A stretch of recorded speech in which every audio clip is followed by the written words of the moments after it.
Hello everyone. Class 11th के syllabus को आज डिस्कस कर लेते हैं। कल हमने जो क्लास 11th में एक इंट्रोडक्शन दिया था वो सब्जेक्ट के बारे में था, और आज हम सब्जेक्ट को थोड़ा सा और एक स्टेप आगे चल के चलते हैं। एक स्टेप आगे चलने में हम देखेंगे कि आखिर हमारा बेसिकली क्लास 11th का सिलेबस क्या है, तो सिलेबस पे कंसंट्रेट करेंगे। उसके साथ साथ हम देखेंगे कि हमसे आखिर CBSE डिमांड क्या करता है। CBSE बेसिकली जो फिज़िक्स को डिज़ाइन किया है वो इन पॉइंट्स को ध्यान में रख के किया है। तो एक तो आपको बेसिक कॉन्सेप्ट्स पता होने चाहिए।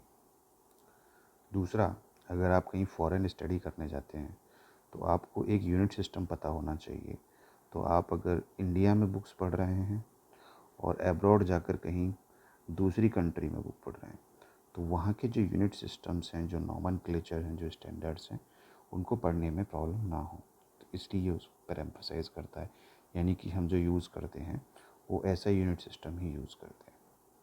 दूसरा, एक जो आपका लॉजिकल थिंकिंग होती है, जो बिहेवियर होता है किसी सब्जेक्ट के रेस्पेक्ट में, वो बना रहे और उसको और इम्प्रूव करा जाए, तो इम्प्रूवमेंट करा जाता है। तो उसके साथ साथ आप जो क्रिएटिव थिंकिंग होती है या आपके जो स्किल्स होते हैं, प्रोसेस स्किल या प्रॉब्लम सॉल्विंग के स्किल्स जो होते हैं, उनको एक तरीके से शार्प करा जाए या उनको एक तरीके से उनकी क्वेरीज को सॉल्व करा जाए।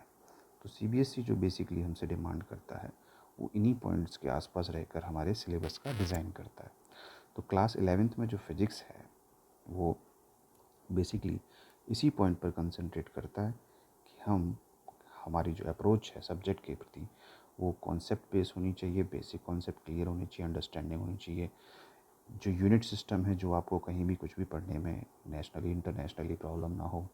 उसके साथ साथ हमारा जो थिंकिंग प्रोसेस है, जो हमारी प्रॉब्लम सॉल्विंग स्किल्स हैं, जो हमारी क्रिएटिव थिंकिंग है, उसको सपोर्ट मिले, उसमें कुछ करने का मौका मिले, चाहे वो लैब में चाहे वो क्लास में। तो इसको ध्यान में रखते हुए क्लास 11th का जो सिलेबस है वो कुछ इस तरीके से डिज़ाइन करा गया है। 10 यूनिट्स में वो डिवाइड करा गया है टोटल। तो हमारा जो फिज़िक्स का पार्ट 1 है और पार्ट 2 है वो दोनों 10 यूनिट्स में डिवाइड करे गए हैं। तो 10 यूनिट्स में से कहने का मतलब ये है कि 5 यूनिट्स जो हैं हमारी वो पार्ट 1 को बिलोंग करती हैं, और जो बची हुई 5 यूनिट्स हैं वो पार्ट 2 को बिलोंग करती हैं। पार्ट 1 और पार्ट 2 तो इस तरीके से हैं। पार्ट 1 पार्ट 2 में हमारा जो सिलेबस है वो कुछ इस तरीके से डिज़ाइन है, वो हम देखते हैं क्या वो कहना चाह रहा है। वो ऐसे ऐसे है। तो सबसे पहले, जैसा कि हमने बोला, नेशनल इंटरनेशनल यूनिट सिस्टम होते हैं, तो उनसे रिलेटेड यहाँ पर सबसे पहले एक इंट्रोडक्शन है फिज़िक्स साइंस टेक्नोलॉजी के बारे में। फिर उसके बाद यूनिट मेजरमेंट सिस्टम है जो कि 6 पीरियड में ख़त्म होना जाना चाहिए। एक छोटा सा टॉपिक है। 6 पीरियड से मतलब यहाँ 6 आवर में होता है, ठीक है। उसके बाद हमारा जो नेक्स्ट यूनिट है काइनेमेटिक्स। काइनेमेटिक्स का मतलब जो ऑब्जेक्ट मोशन में होते हैं उनसे रिलेटेड स्टडी होती है। तो मोशन इन स्ट्रेट लाइन, जैसे कि हम सीधी लाइन में चलें, जैसे ट्रेन चलती है तो उसके बिहेवियर्स। मोशन इन प्लेन, जैसे कि मान लीजिए हम जंप करने लगे एक जगह पर, वो। मोशन इन 3D, जैसे कि हमारी बर्ड उड़ती है तो बर्ड का उड़ना, फ़ैन का चलना या किसी एक स्ट्रेट पाथ में चलना, वो सब डिस्कशन होगा हमारे यूनिट 2 काइनेमेटिक्स में। यूनिट 2 में जो हमने जो प्रोसेस पढ़ी, चलना उड़ना वगैरह वगैरह, उन सब को किस लॉज के थ्रू हम बाउंड करते हैं या उनमें कौन से लॉज अप्लाई होते हैं, वो सब स्टडी करेंगे हम यूनिट 3 में, जिसे हम लॉज ऑफ मोशन कहते हैं। अब किसी भी चीज़ को, प्रोसेस को चलने के लिए या उड़ने के लिए या कुछ भी एक्टिविटी के लिए हमें वर्क करना होता है, उसको एनर्जी की ज़रूरत होती है और पावर उसमें अप्लाई होती है। ये हमारा आ जाएगा यूनिट 4 में। तो आप देखेंगे बड़ा लॉजिकली सीक्वेंसली हम आगे की तरफ बढ़ रहे हैं। अब जब हम ये सब पढ़ लेंगे तो हम motion of system, particle of rigid body देखेंगे। रिजिड बॉडी मतलब कोई एक पर्टिकुलरली फ़ैन हो सकता है, डोर हो सकता है। जो रिजिड बॉडी का मतलब होता है जो अपनी शेप चेंज ना करता हो, फिक्स शेप हो। तो उसका मोशन किस तरीके से होता है, जब ट्रक हो, बस हो, कार हो, तो एक शेप में आप खरीद के लाते हैं। कोई मान लीजिए आपने कार आप खरीद कर लाए, तो जिस शेप में आप उसको लाते हैं वो उसी शेप में रहती है। तो कार का जो डिज़ाइन है वो उसी शेप में रहे, तो इसको हम रिजिड बॉडी की फॉर्म में, और उसका जो पार्टिकल बिहेवियर्स है, चाहे वो किस मेटल की बनी हुई है, उसके इंजन के अंदर क्या प्रोसेस हैं, वो सब। इंजन के अंदर की प्रोसेस तो नेक्स्ट यूनिट में आएंगी, बट उनका जो मटेरियल का बिहेवियर है वो इसी में आ जाएगा। और भी बहुत सारी चीज़ें इसमें डिस्कस होंगी। एक और जो इंटरेस्टिंग चैप्टर थोड़ा सा अलग हट के आता है वो है ग्रेविटेशन, जो कि हमें यूनिवर्स के बारे में और प्लानिटरी मोशंस के बारे में, और आपस में जो हमारे जो फोर्स लगते हैं, ग्रेविटेशन फोर्स हो या जी हो, स्मॉल जी से ग्रेविटेशनल एक्सेलरेशन कहते हैं, उन सब की जो स्टडी है, जो बेसिक फंडामेंटल नॉलेज है, वो हमें प्रोवाइड कराता है। और बहुत क्यूरियोसिटी वाला चैप्टर है जिसमें बहुत सारे क्वेश्चंस बच्चों के बनते हैं। जैसे कि मैंने अभी आपको बताया कि हमारा जो कार है या बस है या ट्रक है सिस्टम, उसके अंदर एक इंजन होता है।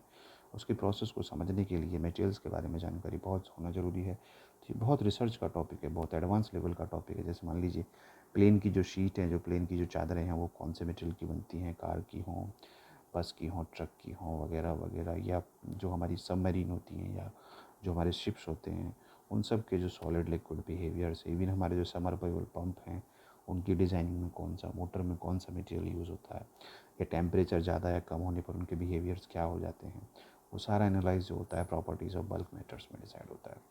उसके बाद जो इंजन के अंदर जो प्रोसेस चलती है inside the engine, inside the process, वो थर्मोडायनेमिक्स में हम रिलीज़ करते हैं। तो थर्मो का मतलब टेम्परेचर, डायनेमिक्स का मतलब मोशन। जब टेम्परेचर को मोशन में लेते हैं तो वो काम इंजन का ही होता है। थर्मोडायनेमिक्स में हम उसके बिहेवियर्स को डिस्कशन करते हैं। आइडियल इंजन क्या होता है, परफेक्ट इंजन क्या होता है, कार्नोट इंजन क्या होता है, ये सब डिस्कशन उसमें होगा। तो इंजन्स के बारे में जानकारी मिलेगी, मटेरियल्स के बारे में जानकारी मिलेगी, शेप्स, टंकी, वाटर टैंक्स, और जो फ्लो में हम यूज़ करते हैं गन्स वगैरह, उन सब की प्रॉपर्टीज़ जो है, प्रॉपर्टीज़ ग्लास हो चाहे वो, सबको पढ़ाया जाएगा 7th और 8th यूनिट में। ठीक है। अब उसके बाद जो इनके बिहेवियर्स होते हैं, जो काइनेमेटिक्स बिहेवियर्स होते हैं गैसेस के, पर्टिकुलरली जैसे एसी के अंदर जो गैस होती है, वो फिजिक्स से रिलेटेड बेसिकली हम उसको स्टडी करते हैं। उनकी काइनेटिक थ्योरीज होती हैं, या किसी बलून के अंदर कौन सी गैसेस भरी जाती हैं, या कोल्ड ड्रिंक के अंदर, ये सब के अंदर जो थोड़ा सा केमिस्ट्री से रिलेटेड हो जाता है। बट यहाँ पर हम उनके फिज़िकल बिहेवियर्स को ज़्यादा नोटिस करते हैं। तो फिज़िकल रेस्पेक्ट में हम उसको मैक्रोस्कोपिक लेवल पर हम उनके बिहेवियर्स को पढ़ते हैं, गैसेस के को, जो मोशन में होती है। उसके बाद एक बहुत इंपॉर्टेंट चैप्टर आता है यूनिट 10 में। 2 चैप्टर आते हैं बेटी, ऑसिलेशन एंड वेव्स।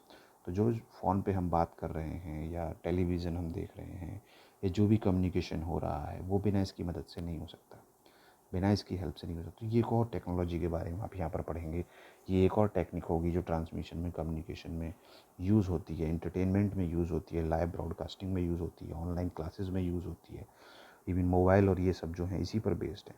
तो ये सब इसमें पढ़ेंगे। इसके साथ साथ एक और इम्पोर्टेंट बात इसमें ये आएगी कि ये जो चैप्टर्स हैं 14 और 15, ये प्री इंट्रोडक्शन होंगे क्लास 12th के लिए। तो क्लास 12th में जाने से पहले उसका जो प्लेटफॉर्म है वो यहीं तैयार हो जाता है। तो ये जो आपने टोटल 10 यूनिट्स देखी, उनका जो डीप सिलेबस है वो यहाँ है, जो कि मैं आपको फॉरवर्ड कर दूँगा। ठीक है। जो डीप है 10th के बाद जैसे आप 11th में पहुँचे, 11th के बाद जैसे आप 12th में पहुँचेंगे, तो सीक्वेंस के साथ आपका सिलेबस का डिज़ाइन है। तो अभी हम फ़िलहाल तो 11th पर टारगेट कर रहे हैं, तो 11th में यहाँ पर ही है। अगर आप 11th को देखेंगे तो इस पूरे सीक्वेंस में बहुत इंटरेस्टिंग तरीके, सबसे पहले तो आपको यूनिट सिस्टम्स के बारे में बताया जाएगा। यूनिट सिस्टम से पहले आपको ये बताया जाएगा कि फ़िज़िक्स में क्या क्या डेवलपमेंट्स हुई हैं, क्या क्या उन्होंने बनाया है, टेक्नोलॉजी हो, स्पेस शटल हो, रॉकेट हो, किसने डिस्कवर करा है, रेडियो से लेके, माइक्रोफोन से लेके, टेलीफोन से लेके मोबाइल तक, सब के बारे में फ़िज़िकल वर्ल्ड में जानकारी है। उसके बाद यूनिट मेजरमेंट, आखिर आप बाज़ार में जाओगे तो पोटैटो को कैसे लेके आओगे, अगर मिल्क लेने जाते हो तो उसको कैसे तोलते हैं, कैसे मेज़र करते हैं, क्या यूनिट सिस्टम में कैसे कन्वर्ट करे जाते हैं, वेट में, मास में क्या डिफरेंस है, ये सब। देन हम जब उसको सीख जाते हैं तो काइनेमेटिक्स में जाते हैं, जहाँ पर मोशन के बारे में स्टडी करते हैं। फिर वो किस लॉज के अंतर होती है, उसको लॉज ऑफ मोशन में स्टडी करते हैं। देन वर्क एनर्जी का रोल आ जाता है, देन सिस्टम पार्टिकल। तो सीक्वेंसली हम इनसे 10 यूनिट्स को पढ़ते हैं। अब ये जो 10 यूनिट्स हैं, 11th और 12th और 10th की बात करें, तो कोई भी स्टूडेंट कंपटीशन एग्ज़ाम तो ज़रूर देता है। तो कंपटीशन एग्ज़ाम में या तो वो इंजीनियरिंग की तरफ जाता है, या वो मेडिकल की तरफ जाता है, या वो सिविल सर्विसेज की तरफ जाता है। तो ये 3 फील्ड होते हैं। तो चाहे वो, और तीनों ही फील्ड में गवर्नमेंट जॉब्स इंटरनली आती हैं। तो सिविल सर्विसेज में भी गवर्नमेंट जॉब है, इंजीनियरिंग में भी गवर्नमेंट जॉब है, और मेडिकल में भी गवर्नमेंट जॉब है। तो जब भी आप कोई ऐसी तैयारी कर रहे हैं, तो शायद आपको नहीं पता होगा, मैं बता देता हूँ, किसी भी कंपटीशन एग्ज़ाम में क्लास 11th से 50 to 60% सिलेबस आता है। ये इम्पोर्टेंस है इसकी। तो क्लास 11th को लाइटली लेने का मतलब ये है कि अपने कैरियर के साथ एक लापरवाही करना, केयरलेसनेस दिखाना। तो 50 to 60% सिलेबस क्लास 11 से आता है, और बचा हुआ सिलेबस आपका शेयर हो जाता है 10th और 12th बेसिकली। तो 50% सिलेबस अगर मिनिमम वाला क्राइटेरिया भी लेकर चलें तो क्लास 11th का जो ये चैप्टर्स हैं यूनिट 1 से लेकर यूनिट 10 तक का जो सिलेबस हमें यहाँ पर दिया हुआ है एक एक करके, ये हमारे लिए काफ़ी इम्पोर्टेंट हो जाता है। ठीक है, तो ये सारा का सारा जो सिलेबस है ये बहुत इम्पोर्टेंट, क्योंकि 50% का मतलब ये है कि किसी भी कंपटीशन में आप टॉप रैंकर की तरफ जाएंगे अगर आपका 11th क्लास बहुत अच्छे से हुआ है। तो आपने 11th क्लास में सारे कॉन्सेप्ट्स क्लियर किए हैं, सब आपको पता है, छोटी छोटी बातें सारे जो इसमें टॉपिक्स हैं वो आपको आते हैं, तो आपको कोई प्रॉब्लम कहीं भी होने वाली नहीं है, खासकर किसी भी आने वाले एग्ज़ाम को देने के लिए। तो सीबीएसई बोर्ड एग्जामिनेशंस वो तो हैं ही हैं टारगेट में, लेकिन उसके साथ जो अदर कंपटीशन एग्जामिनेशंस हैं उनको भी हम टारगेट करके चलते हैं, क्योंकि बेस यहीं से बनकर चलता है। तो चाहे वो जेई हो या नीट हो या और कोई किसी लेवल का कोई भी एग्ज़ाम हो, एनडीए हो या हमारे एसएससी के कोई एग्ज़ाम हो, सब में बेसिक चीज़ें जो पूछी जाती हैं वो अब यहीं से आने लगी हैं। ठीक है, तो 11th का जो इम्पोर्टेंस है वो अपने आप में काफ़ी ख़ास है, क्योंकि जब हम 12th में जाएंगे तो 12th का जो सिलेबस है वो अलग है।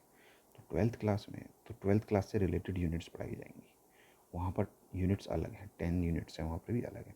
लेकिन जो 11th क्लास में जो 10 यूनिट्स हैं वो अलग है। 11th क्लास का पोर्शन 12th में भी काम आएगा, 11th क्लास का पोर्शन 12th में भी काम आएगा और 11th क्लास का पोर्शन कंपटीशन में भी काम आएगा। तो 11th क्लास को आप बेसिकली एक ऐसी फाउंडेशन मान के चलें जो कि हमारे लिए काफ़ी इंपॉर्टेंट रोल प्ले करती है। उसके बाद हम इसी में प्रैक्टिकल्स भी करेंगे जो कि चैप्टर वाइज आएंगे, कौन से चैप्टर में कितना प्रैक्टिकल है। तो सीबीएसई ने कुछ क्राइटेरिया दिए हैं कि कितने कितने प्रैक्टिकल कहाँ कहाँ से करने हैं, प्रैक्टिकल्स के नेम दिए हैं जो कि लैब में परफॉर्म होंगे, और हमारे पास सारे प्रैक्टिकल्स हैं, सारे इनसाइड द लैब हम परफॉर्म कराते हैं। ठीक है, इस तरीके से हमारा ये जो पोर्शन है 70+30 यानी कि 70 थ्योरी का और 30 प्रैक्टिकल का, टोटल 100 मार्क्स का जो पोर्शन है ये कंप्लीट होता है। तो 30 मार्क्स जो हमें प्रैक्टिकल से मिलते हैं, जो हम लैब में करते हैं, जो हम लैब में परफॉर्म करते हैं उसका 30 मार्क्स से लेना देना होता है, और जो स्टडी करते हैं, जो एग्ज़ाम में हम परफॉर्म करते हैं उसका हमारा जो है वो थ्योरी में आ जाता है। Theory plus practical makes a physics subject और any you can say that practical based subject.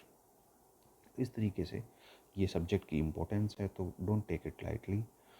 और इस बार की श्योरिटी मैं देता हूँ कि सबसे इजी सब्जेक्ट आपका क्लास 11th में जो होगा वो सबसे ईजीएस्ट सब्जेक्ट जो होगा वो आपका क्या होगा, फिजिक्स होगा। तो मोस्ट ईजीएस्ट सब्जेक्ट जो होगा आपका वो फिजिक्स होगा। वो रेस्पॉन्सिबिलिटी मेरी है, बस आपको जो है बिल्कुल कॉन्टीन्यूसली लग जाना है, पढ़ना है डे 1 से, और जब तक कि ये ख़त्म ना हो जाए तब तक। ठीक है, so thank you very much for joining me.